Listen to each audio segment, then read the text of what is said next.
Todos los derechos que están garantizados por la Constitución Política de los Estados Mexicanos se dividen en 4 categorías, que son los derechos de igualdad, los derechos de libertad, los derechos de propiedad y los derechos de seguridad jurídica.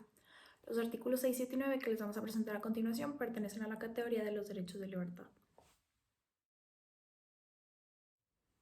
El artículo 6 de la Constitución se puede dividir en 3 derechos distintos, que son el derecho a la libertad de expresión, el derecho al libre acceso a la información y el derecho al acceso a las tecnologías de información y comunicación.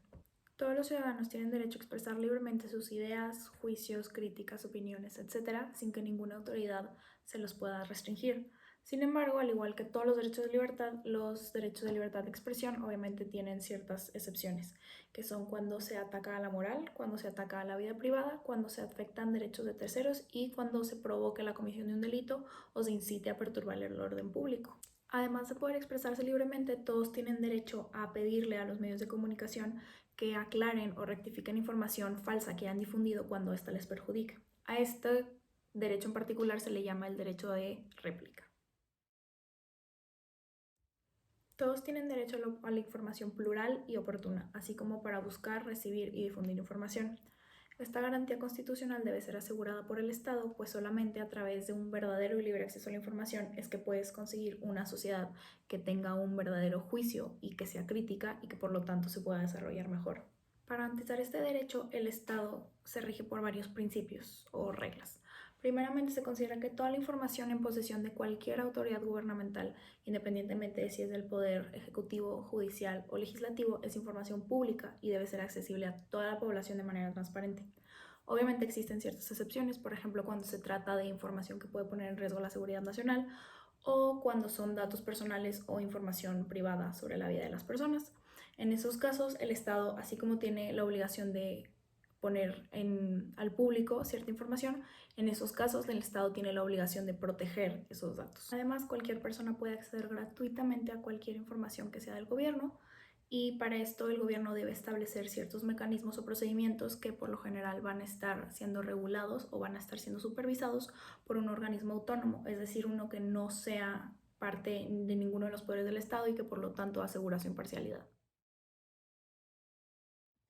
Para que los ciudadanos puedan acceder a la información es necesario que cuenten con la tecnología y con las plataformas para hacerlo. Es por eso que el Estado tiene la obligación de garantizar los servicios de radiodifusión y telecomunicaciones, que estos sean públicos y que los intereses de la población estén protegidos a través de ellos. El artículo 7 se refiere a la inviolabilidad de la libertad de difusión, ya sea de ideas, opiniones o información, de parte de una persona moral o física, de manera que las autoridades no pueden limitar este derecho de ninguna manera. El Estado debe garantizar este derecho, evitando la desregulación,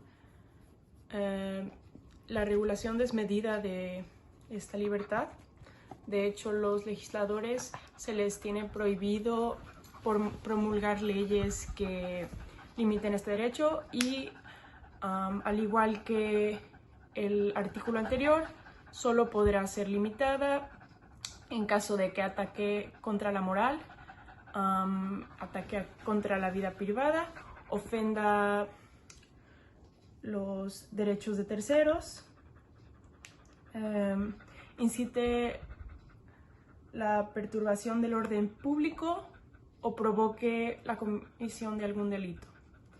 Un ejemplo de los escenarios presentados anteriormente podría ser la publicación de una noticia adulterada o falsa, la cual podría provocar la inestabilidad del Estado y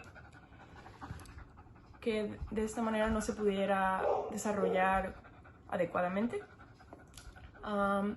Finalmente, en caso de que se use esta libertad para llevar a cabo cualquiera de los escenarios que la limitan, existirá una sanción, la cual será dictada por el órgano correspondiente, ya sea civil, administrativo o jurídico. El artículo 9 reconoce la libertad de asociación y reunión. La libertad de asociación alude a la capacidad de las personas físicas y morales de crear una persona moral,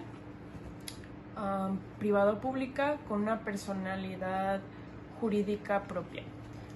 También expresa la capacidad que las personas tienen de integrarse a personas morales, como lo son las sociedades civiles y los sindicatos.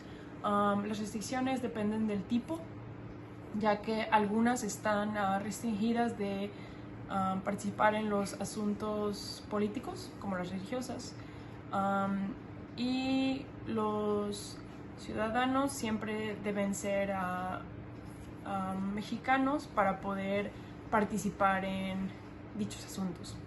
La libertad de reunión alude a la capacidad que tienen los ciudadanos de congregarse con otros sujetos en una actividad transitoria de manera lícita y pacífica. Las restricciones son que debe siempre apegarse a las leyes para que no perturbe la paz del Estado. También se expresa que las protestas o peticiones deben realizarse de una manera respetuosa y sin violencia, y que en caso de las personas reunidas estar armadas no podrán deliberar.